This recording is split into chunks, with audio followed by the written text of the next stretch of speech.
আসসালামু আলাইকুম শিক্ষার্থীরা।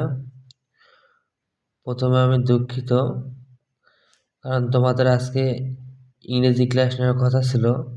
অতি দুঃখের সাথে জানাচ্ছি তোমাদের ইংরেজি ক্লাস হবে না। তোমাদের রবি থেকে বৃহস্পতিবার পর্যন্ত হবে গণিত ক্লাস, এবং শনি এবং রবিবার হবে বাংলা দ্বিতীয়। আর শুক্রবার দিন দুটো ক্লাসের যে কোনো একটা রিভিশন ক্লাস হবে। আজকে বুধবার, গত মঙ্গলবার দিন যে গণিতের ঢাকা বোর্ডের 2024 সালের 10 নম্বর সমাধান করা হয়েছে, তার আজকে রিভিশন ক্লাস।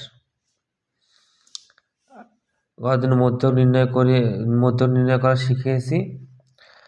আজকে রিভিশন অংশে সূত্রের ব্যাখ্যা করব। মধ্য নির্ণয় সূত্র নিম্নরূপ, যেটা সারণীর ক্ষেত্রে শুধু প্রযোজ্য, মানে যে মধ্যগুলো সারণী থেকে নির্ণয় করতে হয়। মধ্যক সমান L+n/2 - fc × h/fm। এখানে L বলতে যে শ্রেণীতে মধ্যক অবস্থিত সেই শ্রেণী নিম্ন সীমা, অর্থাৎ n/2 যেই গণসংখ্যার ঘরে পড়ে ওই ঘরটি মধ্যক। ওই ঘরে যে শ্রেণী ব্যবধান বা শ্রেণী ব্যাপ্তি, সেটা যে নিম্ন যে শ্রেণী ব্যাপ্তি থাকে, সেটা হচ্ছে শ্রেণী নিম্ন সীমা। n হচ্ছে গণসংখ্যা বোঝায়। এফসি বলতে বোঝাচ্ছে মধ্যক শ্রেণী পূর্ববর্তী শ্রেণীর যৌথ গণসংখ্যা, অর্থাৎ যে মধ্যক শ্রেণীর গণসংখ্যা এফএম যে ঘরে পড়ে সেই, অর্থাৎ n/2 যে ঘরে পড়ে সেই ঘরের গণসংখ্যার ক্রমযুক্ত ঘরের পূর্ববর্তী সংখ্যা। এইচ বলতে শ্রেণী ব্যাপ্তি বা শ্রেণী ব্যবধান।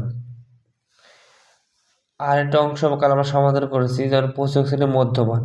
সে যে কোনো মধ্যমান যদি নির্ণয় করতে হয়, সে পোষক হতে পারে বা মধ্যক শ্রেণীর মধ্যমান হতে পারে। সেই ক্ষেত্রে মধ্যমান নির্ণয় সূত্র সব ক্ষেত্রে একই। মধ্যমান সীমা শ্রেণীর নিম্ন সীমা যোগ শ্রেণীর উচ্চ সীমা বাই 2 বা ভাগ 2, অর্থাৎ শ্রেণী ব্যবধানের ঘরের সবচেয়ে নিচের অংশ এবং উচ্চের অংশকে 2 যোগ করে তাকে 2 দিয়ে ভাগ করতে হবে। আশা করছি উত্তরটা পেয়েছো। ধন্যবাদ।